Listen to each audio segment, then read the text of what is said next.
Hi friends, Vellore நேற்று water service பண்ணிவிட்டு வண்டி லோடாக ஆரம்பிச்சிருச்சு. அதுதான் இன்றைக்கி ஈவினிங் பாய் கட்டிடுவாங்க. 3 நாளாக ஏற்றுறாங்க. இன்றைக்கி தான் ஏற்றி முடிக்க போகிறாங்க. பாட்டி வேறு அர்ஜென்ட் பண்ணுற அப்படி அதாவது ஏற்றிட்டு கிளம்பலாம். ஏற்றிக்கிட்டு கிளம்பியாச்சு ஃப்ரெண்ட்ஸ். நைட்டு ஃபுல்லாக மழை. ஏன்னா இன்னும் மழை பெஞ்சாலும் நிற்காத போய்த்தான் ஆகணும், வேறு வழி இல்லை. பாட்டி வேறு ஜல்தியோங்கிறான். நம்ம தமிழ் பாட்டி தான் அங்கே கடை வச்சுருக்குற அப்படி, அதனால் நமக்கு ரெகுலராக லோடு கொடுப்போம் அப்படி. நைட்டு ஃபுல்லாக மழை, சரியான மழை. மழையாக இருந்தாலும் வெயிலாக இருந்தாலும் ஓட்டித்தான் ஆகணும், வேறு வழி இல்லை.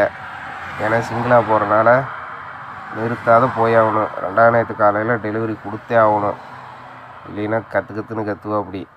ஏன்னா கடையில் வேறு சரக்கு இல்லையாம்மா, அதனால் ஓட்டியே ஆகணும், வேறு வழி இல்லை.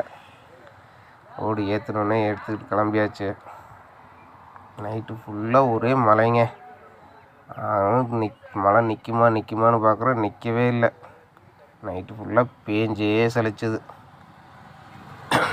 பாருங்கள். சலன்னு பேஞ்சிக்கிட்டே தான் இருக்குது. விடிய பேஞ்சே தான் சலிச்சுது, கொஞ்சம் கூட நிற்கல.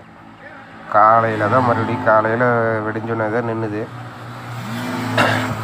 காலையில் போய்கிட்டு இருந்த ஃப்ரெண்ட்ஸுங்க பாருங்க, ஒரு வண்டி ஒன்று நைட்டு மழையில் அப்படியே கமுத்திட்டாங்க, அப்சைட் ஆகிடுச்சு. அதனால் எல்லா டிரைவரும் பார்த்து சேஃபாக ஓட்டிக்குங்க.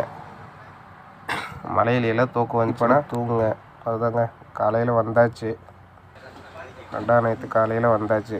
வந்தோடனே காலையில் காட்டியே பாய ஊற்று லோடு இறக்க ஆரம்பிச்சிட்டாரு. நம்ம பாட்டி நமக்கோசரம் காஃபி கொண்டுகிட்டு வராரு பாருங்க. இவர் தான் கடை ஓனரு, நம்ம தமிழ்நாட்டுக்காரரு. நம்மளால் எதையும் விட்றது இல்லைங்க. தேங்காய் மட்டை, தேங்காய், தீப்பெட்டி எல்லாமே வாங்கி சேல்ஸ் பண்ணுறாரு. இது தேங்காய் மட்டை வந்து அங்கே வந்து கோயிலுக்கு கும்பாபிஷேகமா, அதனால் கொண்டுக்கிட்டு வர சொன்னார். நம்ம தமிழ் பாட்டி தாங்க. தமிழ் பாட்டி அங்கேயே செட்டில் ஆகிட்டா அப்படி. நம்ம தெக்கத்துக்காரரு. எனக்கு வந்தால் காலையில் நேரமாக வந்தோம்னா 2 மணி நேரத்தில் இறக்கி விட்ருவாங்க அப்படி. அது பேருங்க, அவர் தான் பாட்டி, அந்த நிற்கிறவர். கடையில் சுத்தமாக சரக்கே இல்லை, அதனால தான் சீக்கிரவான்னு ஃபோனாக அடித்தார். சரி, ஓகே, நமக்கு தெரியுமில்ல, சரக்கு இருந்ததுன்னா அவ்வளோ சீக்கிரம் கூப்பிட மாட்டாங்க. இவர் வண்டி எடுக்கையிலேயே லோடு இல்லை சார், சீக்கிரம் வந்துரு அப்படின்னு சொல்லி தான் எடுத்தார். யூடியூப் சேனலை சப்ஸ்கிரைப் பண்ணுங்கள்.